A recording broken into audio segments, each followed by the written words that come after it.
Abantu bangi bandibanga ebyokunywa bino ebya cheers babiraba katale ka Uganda naye nga tebamanyi gye biva wamu n'omuntu ali emabega w'ebyokunywa bino.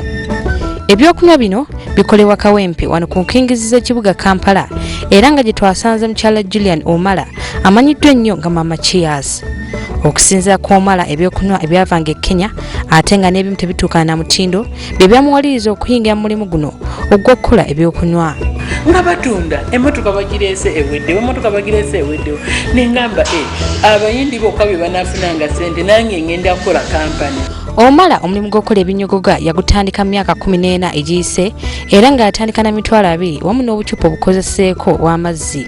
Nze nali buli kimu kya kampani kubanga nze natambulanga mu baasi nengenda nendeeta ebintu byange nenfumba amazzi ekiro ku makya nembikola nembiteeka ku kigaali nembitwala mu kikuubo sayinayo dduuka nembitambuza. Ekirooto kye tekyakoma kukola byenyogoga byokka wabula yagattako n'okulunda awamu n'okulima ebibala ebimu byakozesa mulimu gwe nga kati alina ennimiro mu bitundu by'ennoya Toro wamu ne Senge. Kuno kwagattako ne kooli y'emigaati eri mu ggwanga lya Southern Sudan. Kyokka nga wadde gwakamusana kakyota bulamu Omala afunye okugesebwa kungi mulimu gwe kyokka nga kino tekibijje ku mulamwa. Omwaka oguwedde gwe mwaka ogukyasinze kunsoomooza mu bulamu bwange kubanga 70% of my income badde njifuna okuva e Sudan. Omwaka oguwedde aba Southern Sudan bwe bagaana okukkaanya n'aba Northern Sudan ne basiba amafuta sente ze nali nfuna okuva e Sudan nezeesibira ddala. Ate Julius Omala si ye mukyala yekka afunvubidde okukola waliwo ne Joyce Kyakabale omulimu omukuukutivu ng'alina ennimiro ewezaako obwagwa kumpi bwayiika 2. Kyakabale alima bitooke awamu n'okulunda ku ttaka lye lisangibwa ku kyalo Namayumba mu disitulikiti y'ewa Kiso wabula naye atugamba nti yatandika nga asaaga bw'atyo n'akula.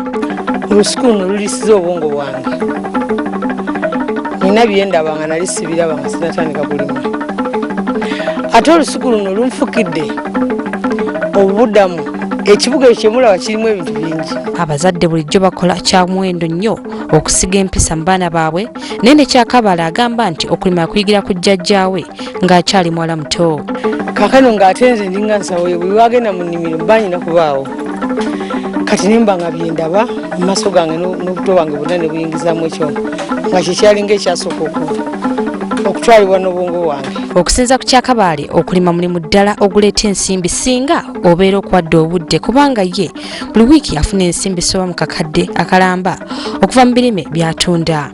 Emmere enfuna wano nfunawo loole y'amatooke mu biseera by'enkuba ntubadde n'amatooke nga kyengera nga tugatwala wa mu butale bw'Kamwokya bamanyi ku Kaleere bamanyi. Abakyala bano okuli Julian Omala ne Joyce Kyakabale bafuuse kyakulabirako eri abantu bonna mu bitundu gye bali anti abakyala nabo basobola okukola n'abaako batuuka.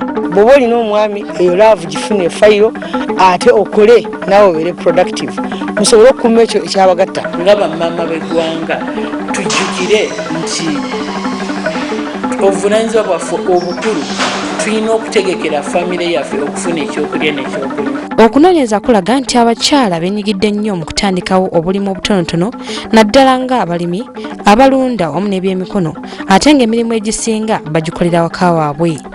Wano Ambassador Victoria Sekitoleko wagambira nti abakyala beetaaga okukwatizaako basobole okukulaakulana wamu n'okulaakulanya eggwanga. Buli mukyala yenna bw'oba oli eyo nti onoonya mulimu ng'omulimu gukyabuze yimiriramu gula amaaso g'otunulaawo w'oli ddala tewali ky'oyinza kukola. Bano be bamu ku bakyala 10,000 mu ggwanga abavuddeyo okulaga nti ekyokubeera abakyala tekibajjaako kubeera na birooto binene. Bulijjo entandikwa teba nnyangu naye kitwala bugumiikiriza n'olwekyo abakyala abali eyo mukubiriziddwa okulekerawo okulera engalo mutekeyo omwoyo mukole nnyo okweyimiriza kuba mwe bannakazadde b'eggwanga lino. Shamim Bataaliwo, WBS TV, Kampala.